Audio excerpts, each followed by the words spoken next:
A sports HD DV camera that records in 1080 at 30 frames a second, and it's just £6.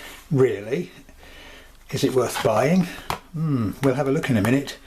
So we get in this box here for the amazing sum of £6. In fact, this first one I bought actually cost me £4 delivered from China because it was on offer. But anyway, I digress. Well, you've got the camera, which is tiny, weighs only 8 or 9 grams with the card. You've got an AV out, micro USB or whatever it's called for retrieving the files, plugs in USB and use that for charging.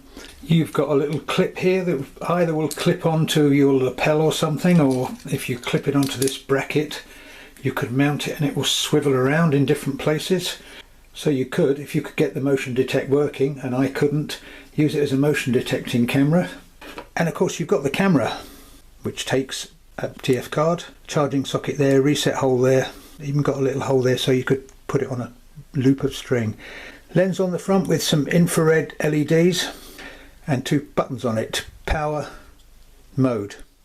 Oh, you've also got a manual which is in English and Chinese, tells you how to charge it, tells you about all the amazing functions like motion detect, TV out mode, and so on. It records in AVI, not that you care about that very much. As I say, it's very light, so you could easily mount it on the nose of a model plane if you wanted. It would hardly even feel 8 grams. But is it worth recording with? That is the question. Well, first off, as I discovered with the first one I bought, the slot for the card is not very well manufactured. Card goes in this way, but you need to be exceedingly careful how you put it in, because if you get it wrong you'll lose it, and it doesn't snap in. Now I've already almost lost it once in this. Let's just see. Actually, I've got it right.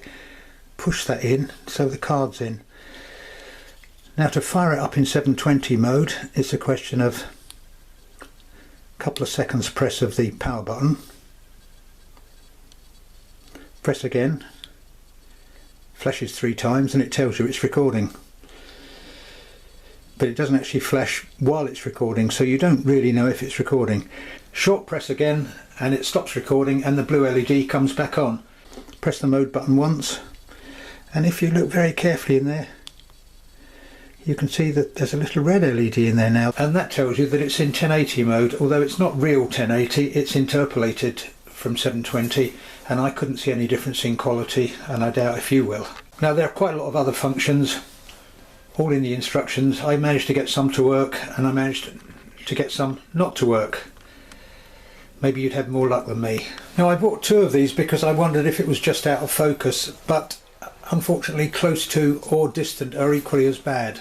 I suspect just because it's probably got a really tiny little sensor. Anyway, here are some clips.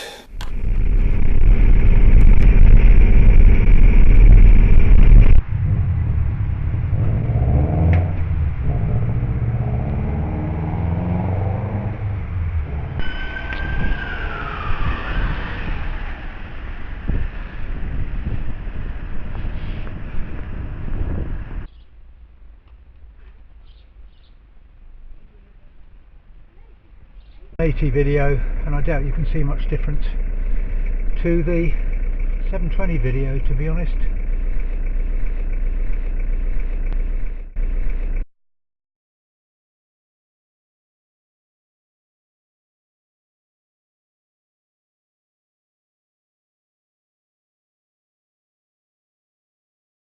I mentioned it's supposed to record infrared, motion detect. Well, I've tried all that, and even with a large array of infrared LEDs like this, it still just wouldn't record an image. In fact, infrared works just at about a distance of this. If you're in pitch dark and you get it in infrared mode, it will just about see the hand 6 inches away from the lens. Well, this is infrared mode, and that's my hand just about 4 inches away from this camera. So that was disappointing, because the major reason I wanted to buy it was as a wildlife camera, so that it would motion detect and record some wildlife in my garden at night. But that was a failure. But all the same, for £6, if you want to put it on a model aircraft and get some pretty scrappy video, it would do the job. and it's a little novelty gadget, I suppose. You're better off with a keychain cam for 10 or 20 quid, which will give you much better quality, and it's still light.